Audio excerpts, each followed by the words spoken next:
Chers amis internautes, bonjour, merci de nous retrouver à La Rochelle. À La Rochelle, nous essayons donc un bateau de la gamme Fountaine-Pajot qui est le Lipari. Pour nous en parler, j'ai le plaisir de recevoir Olivier Caris, qui est le directeur commercial du chantier. Bonjour Olivier. Bonjour. Alors vous pouvez nous parler un petit peu du Lipari et comment il se situe dans la gamme Fountaine-Pajot ? Oui, bien sûr. Le Lipari, c'est la nouveauté que nous avons présentée sur les salons d'automne. C'est un bateau de 41 pieds. Alors 41 pieds, ça fait un petit peu moins de 12 mètres parce que c'est important comme pour les places au port de faire des bateaux de moins de 12 mètres. Il fait 6 mètres 70 de large. C'est un bateau qui pèse 7 tonnes 6. Mais plus directement, il faut savoir qu'il s'intègre dans la gamme Fountaine-Pajot. Entre un bateau un petit peu plus petit qui est le Maé 36, qui connaît un très vif succès déjà depuis 3 ans, et un petit peu au-dessus, un 44 pieds, l'Orana 44 et le Salina 48, et pour pas parler des plus gros, les Leterra 60 et le Galatea 65. Donc vous voyez bien que le Lipari est quelque part une entrée de gamme, c'est pas la première entrée de gamme, mais ça correspond à un bateau avec lequel on peut faire de la vraie navigation hauturière, d'une part. C'est un bateau aussi qui intéresse énormément les loueurs parce qu'il y a beaucoup d'espace, mais je vais vous en parler plus précisément. Alors sur celui-ci, je crois que nous sommes sur une version propriétaire. Il existe différentes versions ? Alors exact, tout à fait. Chez Fountaine-Pajot, c'est très simple. Il y a une version propriétaire ou une version 4 cabines, plus communément appelée souvent charter.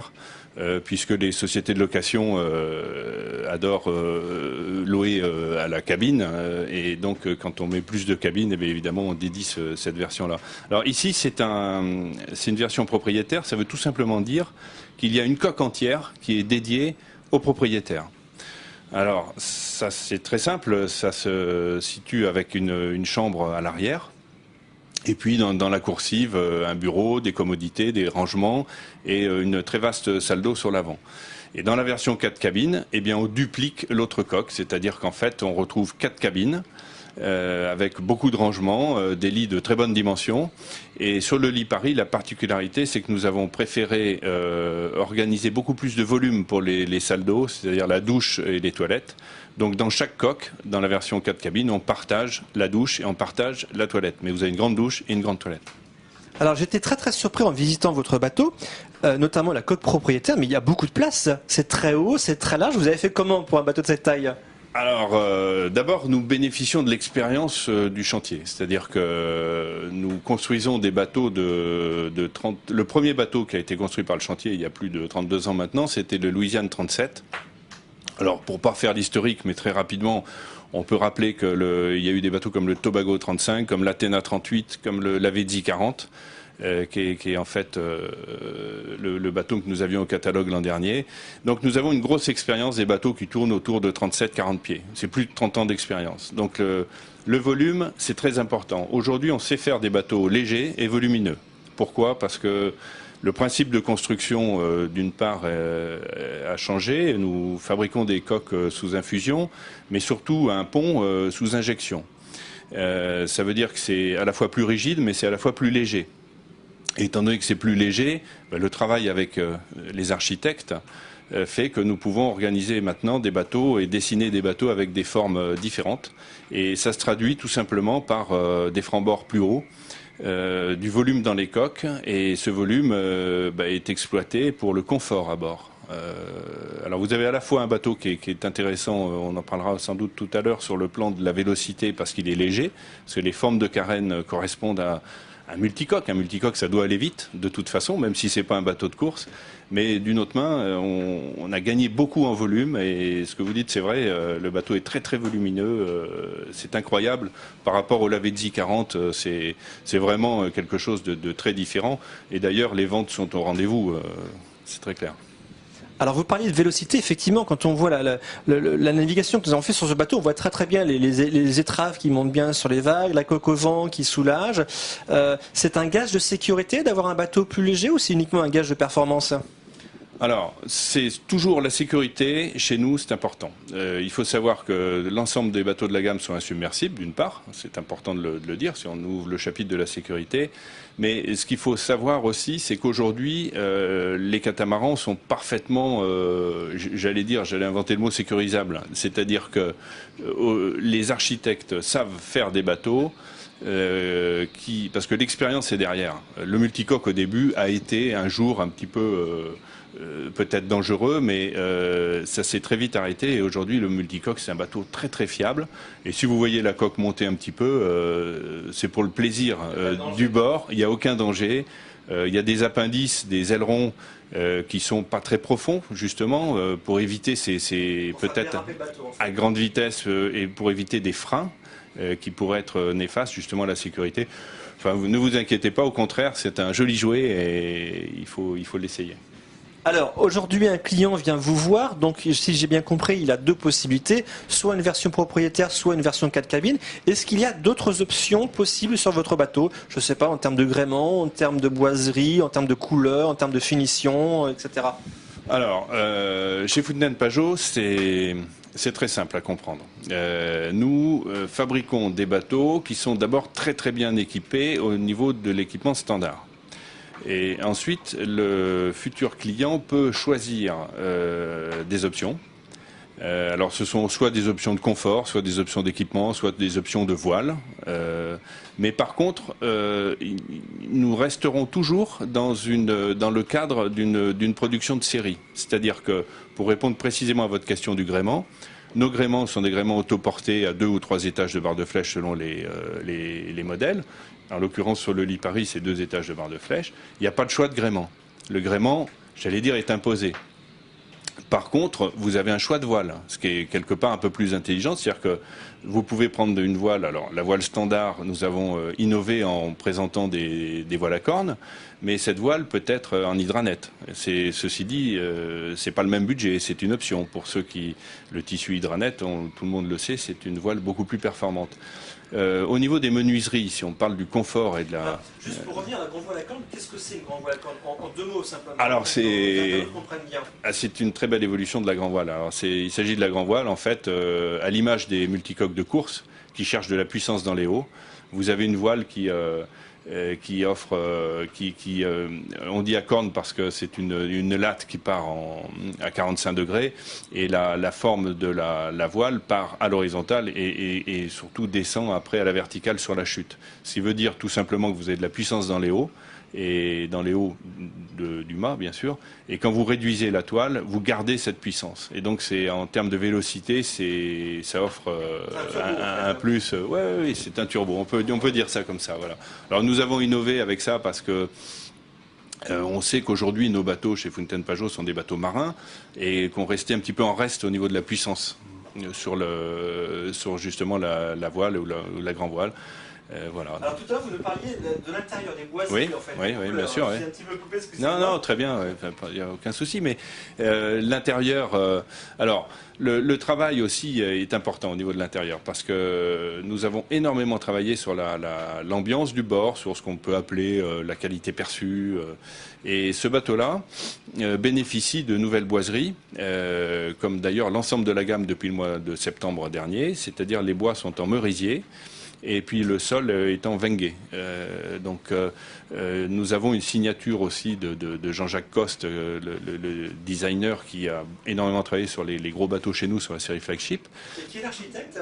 C'est Michel Joubert. D'accord. Et c'est Joubert-Nivette, le cabinet, pardon. Et donc le choix des bois, nous n'avons pas de choix de menuiserie. Nous sommes sur une production de série. Nous avons préféré offrir à tous le merisier, qui est beaucoup plus noble que les autres bois naturellement utilisés. Voilà. Donc ceci dit, ce bateau est en production depuis déjà 8 mois.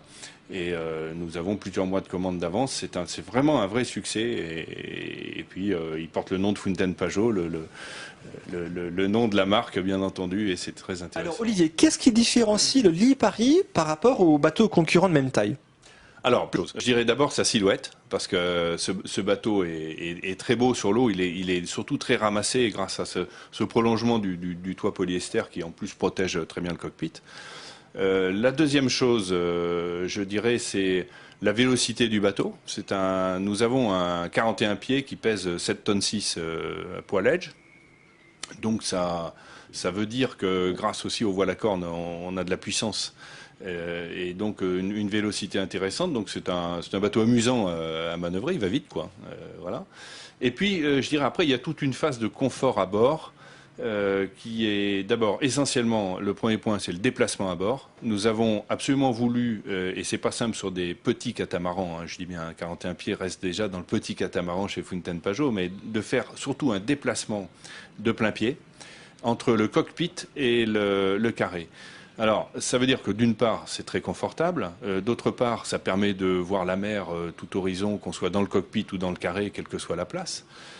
Ça permet aussi, grâce au toit polyester, de pouvoir fermer et protéger l'ensemble du cockpit et donc quasiment de plus que doubler la surface, je dirais, du carré traditionnel, puisque vous vous retrouvez avec le deuxième carré à l'extérieur qui en fait est une surface de vie.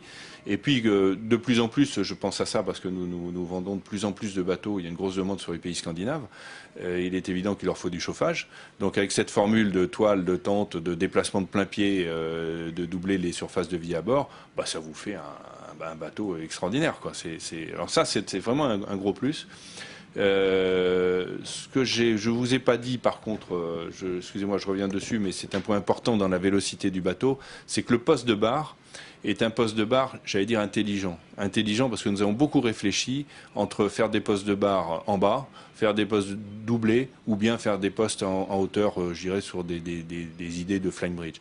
Eh bien, notre solution à nous, chez Fountaine Pajot, c'est de faire un poste de barre ramassé, unique, je dis bien, qui soit sécurisé et proche de la vie à bord dans le cockpit, parce que d'abord le skipper doit pouvoir aussi communiquer avec l'ensemble du cockpit, mais surtout avec un poste de commande ergonomique et unique à bord, qui permet de gérer toutes les manœuvres du bord. Et ça, le Lipari en bénéficie. Nous avions innové avec ce principe-là, avec le Salina 48 et l'Orana 44. Eh bien aujourd'hui, le Lipari en bénéficie. Et ça, c'est un point extrêmement positif. Ensuite, je dirais, c'est l'ambiance de vie à bord, parce que les volumes du bateau sont très ergonomiques. Vous n'arrivez pas par rapport à un grand volume, vous ne rentrez pas dans un petit, y compris la douche. Vous rentrez dans une grande douche, vous arrivez dans une cabine, elle est grande. Il n'y a pas un volume qui a été, je dirais, qui arrive par défaut par rapport à un autre. Et ça, c'est un confort de vie à bord. Les escaliers, la descente, les déplacements en général. Voilà, la ventilation, la lumière à bord du carré, etc. Alors Olivier, pour conclure, donc ce bateau est disponible à la vente bien sûr. Maintenant, une personne qui hésite, qui voudrait l'essayer avant de l'acheter, peut-être pour se rassurer, pour voir si vraiment ça correspond bien à son programme, est-ce que ce bateau est disponible à la location chez différents loueurs ? Oui, très bien, bien sûr. Les loueurs ont été les premiers à vouloir être livrés sur cette série. Alors, il peut être loué en Méditerranée, il peut être loué en Turquie aujourd'hui, en Martinique. Nous avons 5 bateaux déjà livrés sur l'arc Caraïbe et quelques-uns aux États-Unis qui sont disponibles à la location. Maintenant, si c'est pour faire un essai de plus courte durée, je profite de l'occasion pour vous dire que chez Fountaine Pajot à La Rochelle, nous bénéficions d'une aire d'exposition à flot et nous organisons un salon permanent à La Rochelle de bateaux à l'essai à partir du mois de mars jusqu'au mois de juillet. C'est votre salon européen, vous allez vous tourner un petit peu sur toute l'Europe, non ? Alors c'est pas ça, c'est pas tout à fait ça. C'est-à-dire qu'à La Rochelle, nous avons 2 usines. Nous produisons tous nos bateaux à La Rochelle et nous avons la chance d'avoir une des usines les pieds dans l'eau et nous avons des places au port et nous avons décidé de faire une exposition permanente à La Rochelle pour recevoir l'ensemble de notre réseau mondial et bien sûr avec leurs clients. Donc si c'est un essai d'une journée, il n'y a aucun souci. Et par contre, nous avons effectivement déjà depuis 4 ans développer des actions commerciales, c'est-à-dire que nous déplaçons des bateaux chez les concessionnaires. Les concessionnaires eux-mêmes invitent leurs clients dans leur marina pour des essais et découvertes de ces bateaux. Et ça, c'est le programme, ce qu'on appelle escale. On le fait essentiellement en Europe. Les escales européennes Fountaine Pajot du Nord et les escales européennes Fountaine Pajot du Sud, qui représentent une quinzaine de rendez-vous globalement entre la Norvège et le sud de l'Italie. Eh bien Olivier, merci pour toutes les informations et puis longue vie au Lipari. Bien, merci beaucoup et puis bravo World News.